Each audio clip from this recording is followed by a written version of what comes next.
Depois ninguém me ajuda. Eu só tava aqui como crocodilo, ninguém me ajuda. Vai, cara, puto, mexe aí, pô. Deixa que ela vai enrolar nele de novo.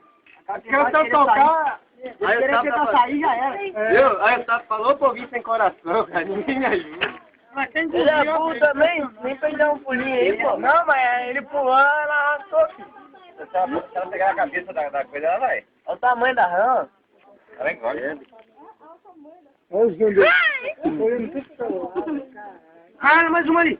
Tá mordendo pra morder pra passar. Ô, tem outra aí. Olha, o Sapo agora vai reagir, olha. Olha lá, olha lá. Olha, jiu-jitsu. Olha, um golpe de jiu-jitsu. Ele vai vir pro lado dela. Olha, olha. Olha só. Olha, golpe de jiu-jitsu. Olha, agora ele resolveu reagir. Olha o que torcer. Vai pegar na cara dele. É o campeão brasileiro de jiu-jitsu.